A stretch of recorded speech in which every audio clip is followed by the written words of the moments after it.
جڑا والا میں جناب چرچوں کو آگ لگائی جا رہی ہے، غلط بات ہے۔ اسلام کسی کو بھی حق نہیں دیتا کہ کسی کی عبادت گاہ کو کوئی آگ لگائے، بلکہ اسلام کہتا ہے کہ جو عبادت گاہیں انہوں نے خود بنائی ہیں، مسلمان کی ذمہ داری ہے کہ وہ عبادت گاہ کا تحفظ اسلامی ریاست کرے گی۔ ہاں ایک الگ بات ہے کہ ان کی عبادت گاہ بنانے کے لیے مسلمان پیسے نہیں دے سکتے، وہ خود بنائیں، زمین خریدیں، اپنی مرضی سے بنائیں، لیکن اسلامی ریاست کا پیسہ ان کی عبادت گاہ پہ نہیں لگ سکتا، وہ ایک علیحدہ مسئلہ ہے۔ لیکن مسلمان ان کے کسی بھی شے کو نقصان نہیں پہنچا سکتے۔ تو اب انٹرنیٹ سوشل میڈیا پہ بکواسات چل رہی ہیں، لو جی یہ تو مولویوں کی وجہ سے ہو رہا ہے۔ آج کے جمعۃ المبارک کے 3 موضوعات جو موقع کی مناسبت سے ہیں، میں آج ان کے حوالے سے آپ کو چند باتیں بتاؤں گا۔ دعا ہے اللہ تعالی ہم سب کو سن سنا کر عمل کی توفیق عطا فرمائے۔ سب سے پہلا سفر کا مہینہ، آج اس کا امید ہے چاند نظر آ جائے گا شام کو۔ تو سفر کے مہینے کے حوالے سے بھی لوگوں کے بڑے بڑے کمنٹس ہوتے ہیں، بڑے بڑے باتیں ہوتی ہیں کہ جی یہ مہینہ بڑا منحوس ہوتا ہے، اس میں بلائیں اترتی ہیں، اس میں یہ ہوتا ہے وہ ہوتا ہے۔ ایک تو سفر کے حوالے سے، نمبر 2 پر قرآن مجید کی حفاظت اور قرآن مجید پر ہماری کیا ذمہ داریاں ہیں۔ نمبر 3 پر اسلام کے اندر غیر مسلم کا کیا حق ہے۔ اسلام نے غیر مسلم کو، عیسائی ہو، ہندو ہو، سکھ ہو، اس کو کیا کیا حقوق دیے ہیں۔ ان 3 اہم پوائنٹس پر میں آج کی بات کروں گا۔ سب سے پہلے سفر کے حوالے سے سن لیجئے، حضور علیہ الصلوۃ والسلام نے فرمایا لا حام ولا طائر ولا سفر۔ صحیح بخاری میں بھی ہے اور مسلم کے اندر بھی یہ صحیح حدیث ہے۔ حضور نے فرمایا کہ حامہ یہ بھی کوئی شے نہیں ہے، طائرہ یہ بھی کوئی شے نہیں ہے، سفر اور سفر بھی کوئی شے نہیں ہے۔ حامہ انسان وہم سے، کہ انسان کے اندر کسی شے کا وہم پیدا ہو جائے، کسی چیز کو چھونے سے کسی کو بیماری لگ جائے، کسی کے پاس بیٹھنے سے کسی کا کوئی اثر پڑ جائے، اس کا کوئی اصل نہیں ہے۔ ہاں اچھے برے کی جو صحبت ہے اس کا اثر تو ہے، لیکن کسی کو ٹچ کر کے لگ کے کوئی بیماری ہونا، یہ حدیث پاک میں آیا کہ ایسا نہیں ہے۔ نمبر 2 پر حضور نے فرمایا ولا طائرہ، کسی کے گھر کے اوپر پرندے کا بیٹھ جانا یا پرندہ اڑاتے تھے تو اس زمانے میں لوگ فال نکالتے تھے، فال کہ پرندہ اڑاتے تھے کوئی کام کرنے سے پہلے، اگر پرندہ سیدھی طرف چلتا تو کہتے ہیں کام ٹھیک ہے، اور پرندہ اگر الٹی جانب چلتا تو کہتے ہیں کام ٹھیک نہیں۔ جیسے ہمارے بھی کہ جی میری الٹی آنکھ پھڑک رہی ہے، لگتا ہے آج کوئی نہ کوئی کام خراب ہونے والا ہے، میرا جناب الٹا ہاتھ خارش ہو رہا ہے، لگتا ہے کوئی پیسوں کا نقصان ہوگا، کالی بلی رستہ کاٹ گئی تو لگتا ہے جناب کوئی نہ کوئی کام خراب ہے۔ تو اس کو عربی زبان میں ہوتا ہے طائرہ، کہ انسان کا فال نکالنا، یہ حدیث میں آیا کہ یہ غلط ہے، فال اس طرح نہیں نکالتے، غلط ہے یہ کوئی طریقہ کار نہیں فال کا کہ جناب یہ کام اگر ایسا ہوگا تو پھر ایسا ہو جائے گا، اس کا کوئی کسی کے ساتھ تعلق نہیں ہے، ٹھیک ہے۔ اور نمبر 3 پر جو سفر کے حوالے سے بات فرمائے ولا سفر، فرمایا سفر بھی کوئی شے نہیں ہے۔ مطلب اس زمانے میں لوگ سفر کے مہینے کو منحوس مہینہ سمجھتے تھے کہ بلائیں نازل ہوتی ہیں، حالات خراب ہوتے ہیں، بیماریاں نازل ہوتی ہیں، اور دلیل کیا ہے ان لوگوں کے پاس کہ دیکھو اللہ کے نبی صلی اللہ علیہ وسلم بھی بیمار ہوئے تھے، کوئی شک نہیں، اللہ کے پیارے حبیب صلی اللہ علیہ وسلم سفر کے مہینے میں بیمار ہوئے، لیکن سفر کی آخری تاریخیں تھیں، اور ربیع الاول میں اللہ کے حبیب دنیا سے چلے گئے۔ تو اس کا یہ نہیں مطلب کہ اب سرکار دو عالم صلی اللہ علیہ وسلم بیمار ہوئے اور بیماریاں اس میں نازل ہوتی ہیں، ایسی بات نہیں ہے، بلکہ بعض حدیثوں میں ہے کہ حضور علیہ السلام پر یہ سفر کا مہینہ بعض حوالے سے اچھا بھی گزرا ہے، بیماری سے شفا بھی پائی ہے۔ تو سفر کے مہینے میں سرکار آخری وقت میں حضور بیمار بھی ہوئے اور اپنی زندگی میں نبی پاک کو شفا بھی ملی ہے اس مہینے میں. تو سفر کا مہینہ کوئی منحوس مہینہ بولیے کیوں نہیں ہے. یاد رکھیے اللہ نے اپنے نبی کی پیدائش کے بعد، سرکار دو عالم علیہ السلام کی پیدائش کے بعد منحوس گھڑیاں دنیا سے ختم کر دی ہیں. کوئی دن کوئی وقت اب منحوس نہیں ہے. منحوس ہیں تو ہمارے عمل ہیں. عمل ٹھیک کر لو، خیر ہی خیر ہو جائے گی، بھلائی بھلائی، سکون ہی سکون ہوگا. عمل ٹھیک نہیں ہے تو تمہیں جناب جمعرات کی جو گھڑی ہے تہجد کی وہ بھی تیرے لیے منحوسی ہے اگر عمل ٹھیک نہیں. اپنا آپ ٹھیک کریں، اپنا عمل درست کریں، اپنا کردار اچھا کریں. تو یہ سفر کے والے سے مختصر سی بات تھی. گھروں میں جو بیویاں ہیں سفر کے مہینے کے والے سے کئی اس طرح کی باتیں کرتی ہیں، یہ ہے وہ ہے، اس میں شادی نہیں کرنی، اس میں کوئی خوشی والا کام نہیں کرنا، اس میں یہ نہیں کرنا وہ نہیں کرنا، یہ منحوس ہے. کاروبار نہیں کرنا اس میں شروع منحوس ہو جاتا ہے، یعنی کاروبار نہیں چلتا. تو سفر کے مہینے کے ساتھ نہ تو تمہاری شادیوں کا تعلق ہے، نہ کاروبار کا تعلق ہے، بلکہ رحمت اور برکت کا تعلق ہمارے کس کے ساتھ ہے بھائی؟ عمل کے ساتھ ہے. تو عمل بہتر کریں. عمل سے زندگی بنتی ہے جنت بھی جہنم بھی. یہ خاکی اپنی فطرت میں نہ نوری ہے نہ ناری ہے. عمل ٹھیک کرے بس. تو بہرحال اگلی بات حفاظت قرآن. اللہ پاک نے قرآن پاک میں فرمایا انا نحن نزلنا الذکر وانا لہ لحافظون. بے شک ہم نے یہ قرآن نازل کیا ہے اور ہم ہی اس کی حفاظت کریں گے. یہ بھی پرسوں 2 دن پہلے یہ جڑا والا میں ایک واقعہ جو رونما ہوا ہے کہ قرآن مجید کو آگ لگائی گئی. یاد رکھیے اس طرح کے واقعات ہونے کے پیچھے بہت بڑی لوجک ہوتی ہے. یہ واقعات ہوتے نہیں ہیں، کروائے جاتے ہیں تاکہ مسلمان کسی بھی حالت میں سکون میں امن میں نہ رہ سکے، ہمیشہ افراتفری میں پڑا رہے، ہر دوسرے دن کوئی نئی سے نئی بات. تو حضور نے فرمایا فتنوں کے زمانے میں ایسا وقت ہوگا کہ لوگ صبح مسلمان ہوں گے شام کو کافر ہوں گے، اور شام کو اگر مسلمان ہیں تو صبح کافر ہوں گے. تو پوچھا گیا یا رسول اللہ صلی اللہ علیہ وسلم ان فتنوں سے بچنے کا طریقہ کیا ہے؟ فرمایا کتاب اللہ، اللہ کا قرآن ہے، اسے مضبوطی سے تھام لو، تم ہر طرح کے فتنوں سے، فساد سے، مشکل سے، پریشانی سے بچ جاؤ گے.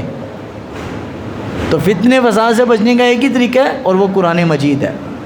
قرآن سے اپنا تعلق مضبوط کرو، قرآن سے اپنا دل لگاؤ، قرآن مجید سے جو ہے اپنا قلبی تعلق، عملی تعلق رکھو، مذہبی تعلق نہ رکھو. ہمارا تعلق صرف مذہبی ہے. جی قرآن کے بارے میں کسی نے بات کر دی فوراً ہائپر ہو جائیں گے، غصے میں آ جائیں گے.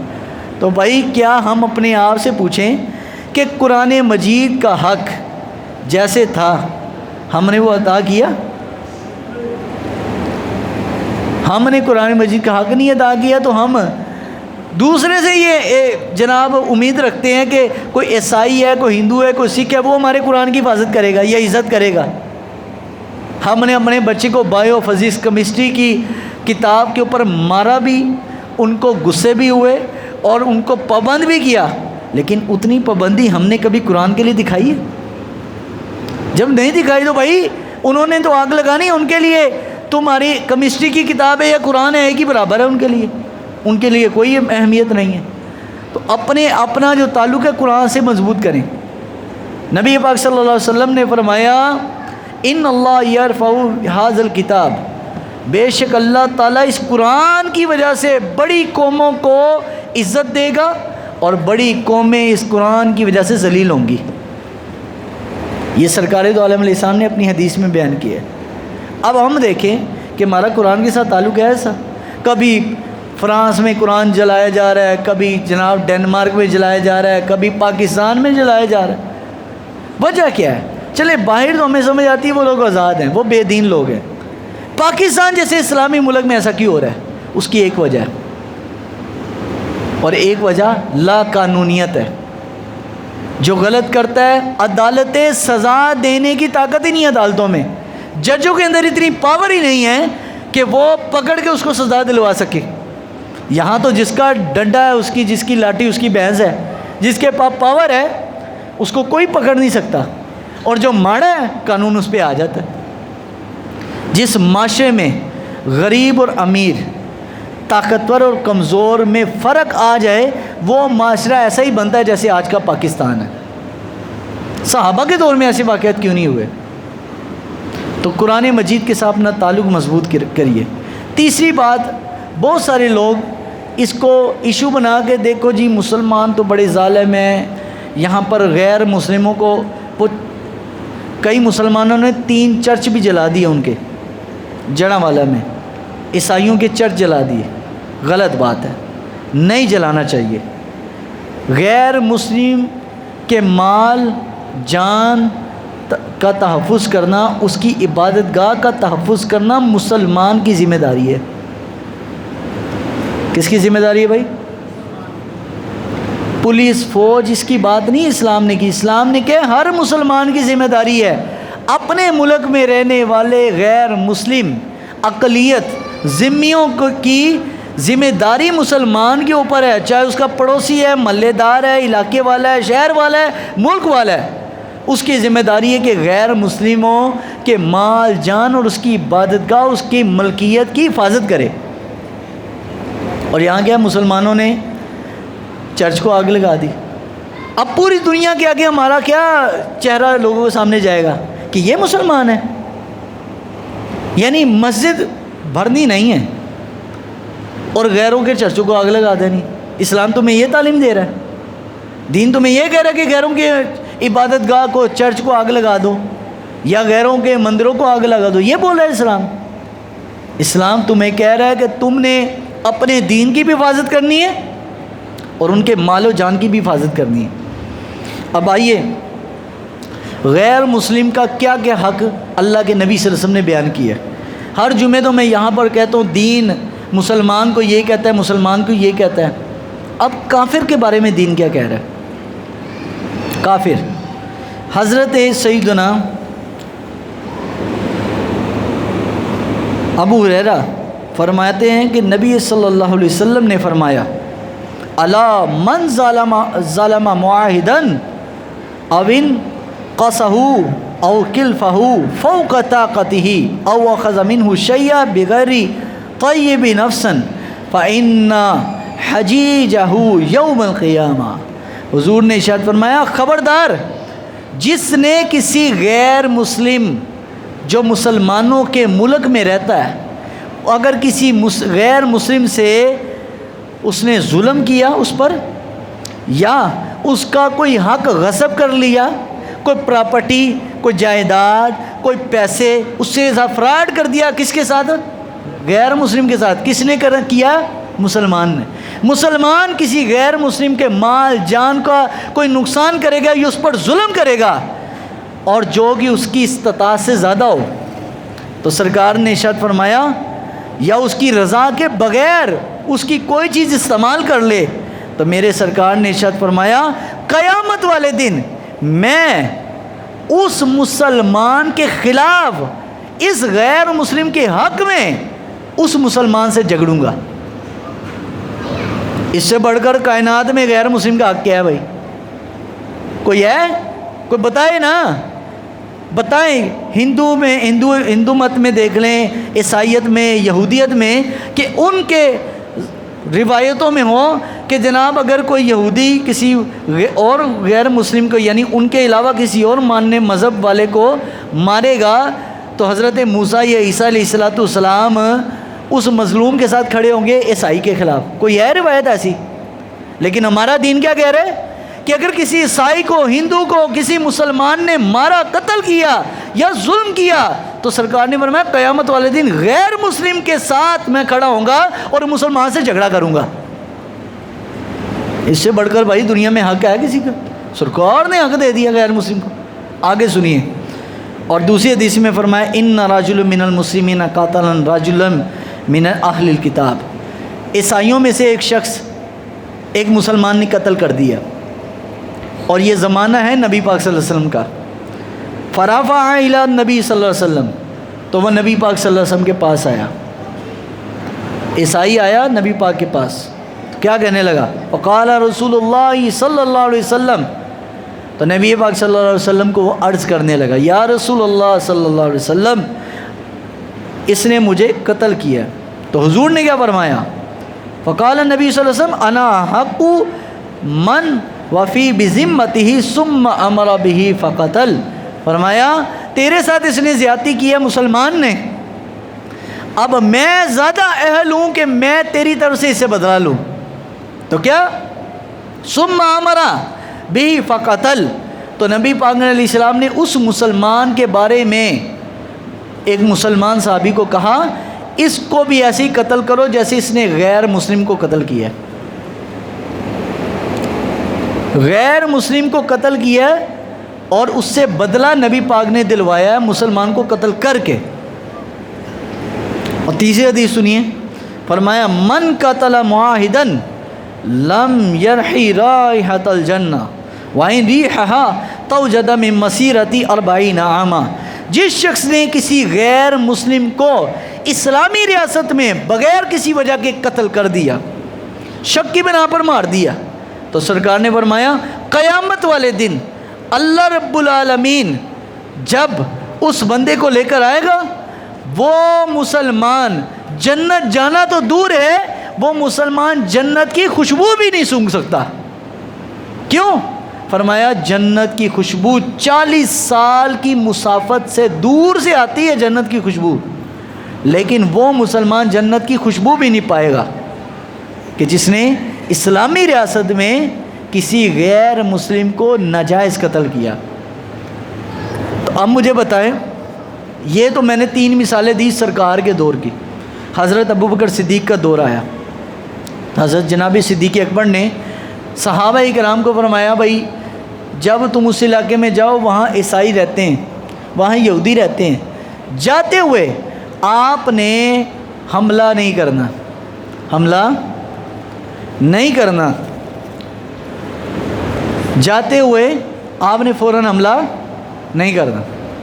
تو کہا ٹھیک ہے حملہ نہیں کریں گے، کیا کرنا ہے؟ کہا سب سے پہلے ان کو اسلام کی دعوت دو، کیونکہ وہ مسلمانوں کی ریاست میں نہیں رہتے، باہر کے ملک میں رہتے، دوسرے ملک میں۔ فرمایا تم نے جانا ہے ان سے جنگ کرنا ہے، لیکن پہلے اسلام کی دعوت دو، اسلام قبول کر لیں تو جو حق ابو بکر و عمر کا ہے وہی حق ان کا ہوگا۔ یعنی اگر نیا مسلمان ہو جائے تو جتنا حق ابو بکر و عمر کو ہے اتنا حق خود کو ہوگا۔ اور فرمایا کہ اگر وہ اسلام قبول نہ کرے تو دوسری شرط یہ ہے کہ اسلام قبول نہ کرے لیکن معاہدہ کر لیں کہ جی ہم آپ سے لڑتے نہیں ہیں، ہم آپ کو جو ٹیکس ہے جزیہ ہے وہ دے دیں گے مہینے کا۔ تو فرمایا اگر وہ جزیہ طے کر لیں تو ٹھیک ہے، نہ طے کریں تو تیسری بات یہ ہے پھر ان سے جنگ کرنا ہے، لیکن جنگ میں بھی تمہاری ذمہ داری ہے کہ تم نے 3-4 باتوں سے منع رہنا ہے، نہ ان کی عورتوں پہ ہاتھ اٹھانا، نہ ان کے بوڑھوں کو آگ لگانی، نہ ان کے بچوں کو قتل کرنا ہے، نہ ان کی کھیتیوں کو آگ لگانی ہے، نہ ان کی عبادت گاہ کو آگ لگانی ہے۔ اور یہاں کیا ہو رہا ہے بھائی؟ جڑا والا میں جناب چرچوں کو آگ لگائی جا رہی ہے، غلط بات ہے۔ اسلام کسی کو بھی حق نہیں دیتا کہ کسی کی عبادت گاہ کو کوئی آگ لگائے، بلکہ اسلام کہتا ہے کہ جو عبادت گاہیں انہوں نے خود بنائی ہیں، مسلمان کی ذمہ داری ہے کہ وہ عبادت گاہ کا تحفظ اسلامی ریاست کرے گی۔ ہاں ایک الگ بات ہے کہ ان کی عبادت گاہ بنانے کے لیے مسلمان پیسے نہیں دے سکتے، وہ خود بنائیں، زمین خریدیں، اپنی مرضی سے بنائیں، لیکن اسلامی ریاست کا پیسہ ان کی عبادت گاہ پہ نہیں لگ سکتا، وہ ایک علیحدہ مسئلہ ہے۔ لیکن مسلمان ان کے کسی بھی شے کو نقصان نہیں پہنچا سکتے۔ تو اب انٹرنیٹ سوشل میڈیا پہ بکواسات چل رہی ہیں، لو جی یہ تو مولویوں کی وجہ سے ہو رہا ہے۔ ایک نے تو مجھے ڈائریکٹ میسج کر دیا کہ اللہ غریق رحمت کرے خادم حسین رضوی مرحوم کو، میسج ایک بندے نے کیا، بڑا سیکولر سا آدمی، کہ اللہ ان پر غریق رحمت کرے، خود تو چلے گئے پیچھے فتنہ چھوڑ گئے۔ تو میں نے کہا الحمدللہ یہ جو حدیثیں میں سنا رہا ہوں یہ حضرت علامہ خادم حسین رضوی کے شاگردوں سے پڑھ کر سنا رہا ہوں. تو بھائی ان کے شاگرد، انہوں نے اپنے شاگردوں کو یہ حدیثیں پڑھائی اور ہم نے ان سے پڑھی ہیں. جب ہم ان سے پڑھ کر یہ حدیثیں بیان کر رہے ہیں تو بھائی جن کا پوتا شاگرد یہ بات کی اجازت نہیں دیتا پڑھ کر کہ کسی غیر مسلم کی عبادت گاہ کو نقصان پہنچایا جائے، تو دادا استاد کیا کس کو اجازت کہے گا کہ مارو اس کو؟ تکلیف کس بات کی ہے؟ تکلیف یہی ہے کہ وہ اسلام کا نام لیتے تھے. تکلیف صرف اسلام کی ہے. آج مولوی بھی دنیا والوں کی باتیں شروع کر دے نا، دنیا داروں کی طرح، جیسا دنیا چاہتی ہے ویسے اسلام پیش کر دے. تو یاد رکھیے جو کلمہ میں نے پڑھا ہے اور اسلام جو میرے لیے ہے وہ سب کے لیے ہے بھائی. ایسا نہیں کہ مولوی کے لیے اور دین ہے، عام بندے کے لیے اور دین ہے. جتنا کلمہ ہم نے پڑھا ہے، جتنے مسلمان ہم ہیں اتنے مسلمان آپ میں سے ہر ایک مسلمان ہے، اور جتنے عام مسلمان ہوں اتنا ہی میں مسلمان ہوں. اسلام میں فرق نہیں ہے، عمل میں فرق ہو سکتا ہے، عمل کمزور ہو سکتا ہے، لیکن اسلام وہی ہے جو حضور بتا گئے. آج ہمیں ہر مسلمان پر اس قدر نفس کا غلبہ ہے، ہر مسلمان کہتا ہے مجھے میری طبیعت کا اسلام بتاؤ. تو بھائی آپ کی طبیعت کا اسلام نہیں. یہودیوں کی قرآن نے یہی عادت بیان کی. انہوں نے کہا تھا وَتُؤْمِنُونَ بِبَعْضِ الْكِتَابِ وَتَكْفُرُونَ بِبَعْضٍ. قرآن کہتا ہے کہ یہودی جو پسند کی بات تھی وہ لے لیتے تھے، جو پسند ہوتی تھی بات وہ لے لیتے تھے، ہاں یہ ٹھیک ہے. اور جو طبیعت پر بوجھ بنتی تھی، جو تنگ کرتی تھی، جو بات نفس نہیں مانتا تھا، وہ کہتے ہیں نہیں نہیں یہ اسلام پسند نہیں ہمیں. یعنی مولوی جو قرآن اور حدیث آپ کی مرضی کا بتائے وہ اچھا ہے، اور جو قرآن و حدیث آپ کی طبیعت کے خلاف ہو، نہیں یار مولوی صحیح بیان نہیں کرتا. کیوں بھائی؟ کو قرآن و حدیث کے خلاف بات کی ہے یا قرآن و حدیث رسول اللہ کے فرمان کے خلاف بات کی ہے تو آپ بات کریں، آپ کو حق ہے. آپ کھڑے ہوں کہ جناب مولوی صاحب یہ حدیث کہاں سے پڑھی ہے، یا یہ جو آپ بات کر رہے ہیں یہ حدیث میں آئی ہے کہ نہیں ہے. تو مجھے یہ حق پہنچتا ہے، آپ کو یہ حق پہنچتا ہے کہ آپ اعتراض کریں، اور مجھے یہ واجب ہے کہ میں اپنی بات کو واضح کروں آپ پر. طبیعت کے اسلام نہ مانگے. یہ یہودیوں کی عادت تھی کہ وہ طبیعت والا اسلام چاہتے تھے. اسلام وہ مانگو جو اللہ اور اس کا نبی چاہتا ہے، بس. طبیعت والا اسلام چھوڑ دو. جیسے ہماری طبیعت ہے لوگوں کی، جی کھانے کے بعد میٹھا کھانا بھی سنت ہے. کیوں؟ میٹھا پسند پڑا ہے نا، اس لیے میٹھا سنت ہے.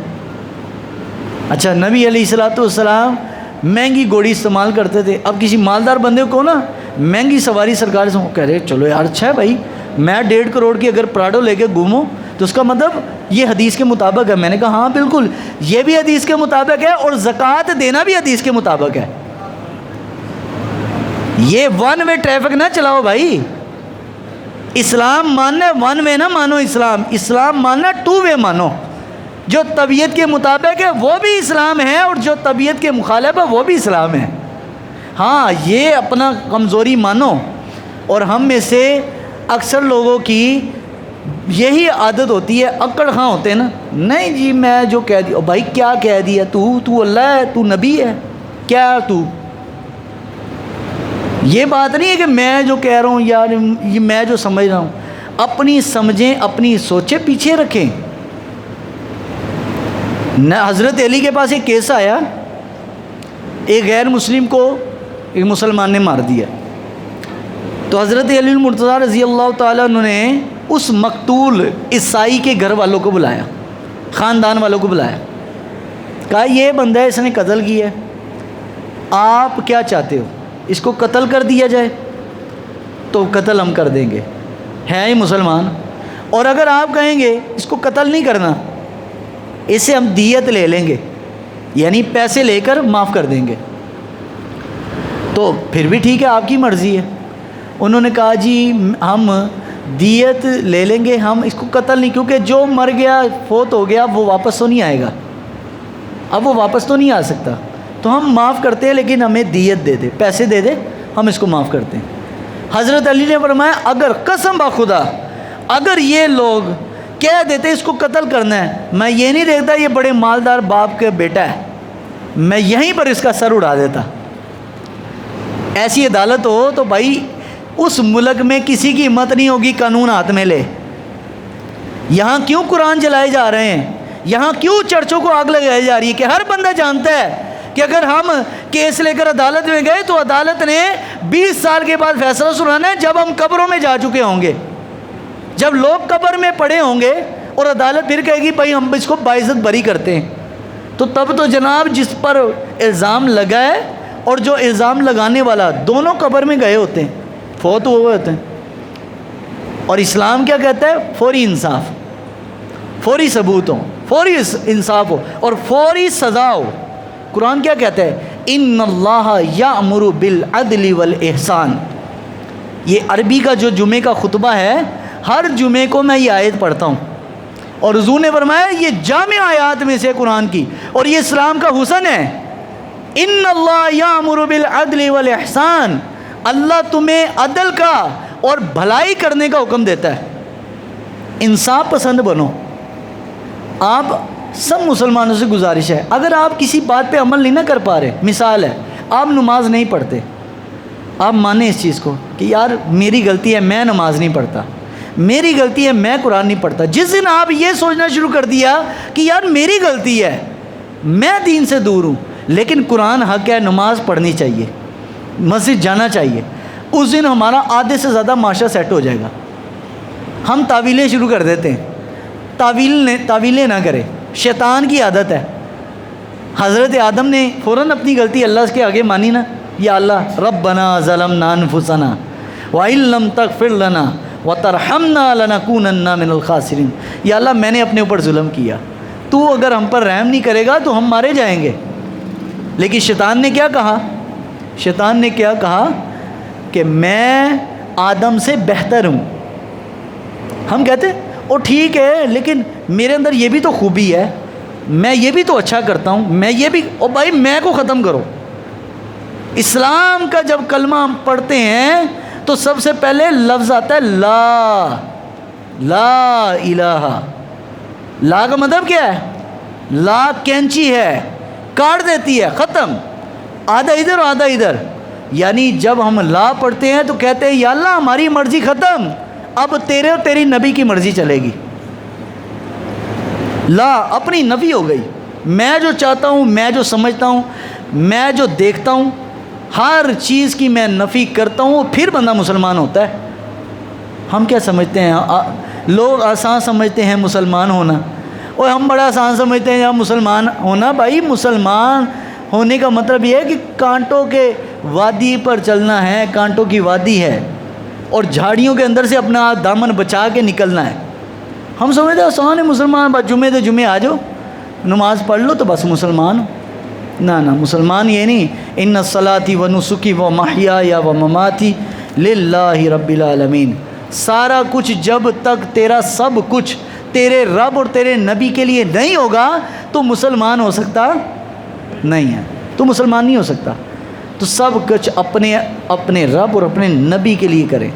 اسلام نے جو غیر مسلم کا حق رکھا ہے، معذور کا حق رکھا ہے، بیمار کا حق رکھا ہے، پڑوسی کا حق رکھا ہے، ماں باپ کا حق رکھا ہے، اولاد کا حق رکھا ہے، تمہارے عزیز و قارب کا حق جو رکھا ہے وہ حق اس لیے رکھا ہے تاکہ پہچانا جائے کہ اللہ کے لیے، اللہ کے نافذ کردہ احکامات پر عمل کون کرتا ہے۔